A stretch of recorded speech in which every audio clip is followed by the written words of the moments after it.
Chapter 19. And it came to pass in those days, when there was no king in Israel, that there was a certain Levite staying in the remote mountains of Ephraim. He took for himself a concubine from Bethlehem in Judah. But his concubine played the harlot against him, and went away from him to her father's house at Bethlehem in Judah, and was there 4 whole months. Then her husband arose and went after her, to speak kindly to her, and bring her back, having his servant and a couple of donkeys with him. So she brought him into her father's house, and when the father of the young woman saw him, he was glad to meet him. Now his father-in-law, the young woman's father, detained him, and he stayed with him 3 days. So they ate and drank, and lodged there. Then it came to pass on the 4th day that they arose early in the morning, and he stood to depart. But the young woman's father said to his son-in-law, "Refresh your heart with a morsel of bread, and afterward go your way." So they sat down, and the 2 of them ate and drank together. Then the young woman's father said to the man, "Please be content to stay all night, and let your heart be merry." And when the man stood to depart, his father-in-law urged him, so he lodged there again. Then he arose early in the morning on the 5th day to depart. But the young woman's father said, "Please refresh your heart." So they delayed until afternoon, and both of them ate.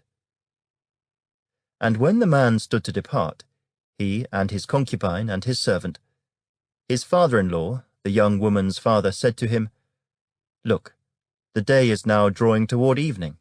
Please spend the night. See, the day is coming to an end. Lodge here, that your heart may be merry. Tomorrow go your way early, so that you may get home." However, the man was not willing to spend that night. So he rose and departed, and came opposite Gibeah, that is, Jerusalem.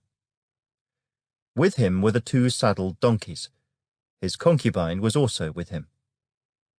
They were near Gibeah, and the day was far spent. And the servant said to his master, "Come, please, and let us turn aside into this city of the Jebusites, and lodge in it." But his master said to him, "We will not turn aside here into a city of foreigners who are not of the children of Israel. We will go on to Gibeah." So he said to his servant, "Come, let us draw near to one of these places, and spend the night in Gibeah or in Ramah." And they passed by and went their way. And the sun went down on them near Gibeah, which belongs to Benjamin. They turned aside there to go in to lodge in Gibeah. And when he went in, he sat down in the open square of the city, for no one would take them into his house to spend the night. Just then an old man came in from his work in the field at evening, who was also from the mountains of Ephraim. He was staying in Gibeah, whereas the men of the place were Benjamites. And when he raised his eyes, he saw the traveller in the open square of the city. And the old man said, "Where are you going, and where do you come from?" So he said to him, "We are passing from Bethlehem in Judah toward the remote mountains of Ephraim. I am from there. I went to Bethlehem in Judah. Now I am going to the house of the Lord. But there is no one who will take me into his house, although we have both straw and fodder for our donkeys, and bread and wine for myself, for your female servant, and for the young man who is with your servant. There is no lack of anything." And the old man said, "Peace be with you. However, let all your needs be my responsibility. Only do not spend the night in the open square." So he brought him into his house and gave fodder to the donkeys. And they washed their feet and ate and drank.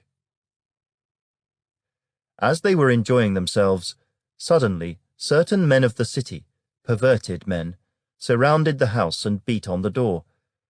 They spoke to the master of the house, the old man, saying, "Bring out the man who came to your house, that we may know him carnally." But the man, the master of the house, went out to them and said to them, "No, my brethren, I beg you, do not act so wickedly. Seeing this man has come into my house, do not commit this outrage. Look, here is my virgin daughter, and the man's concubine. Let me bring them out now.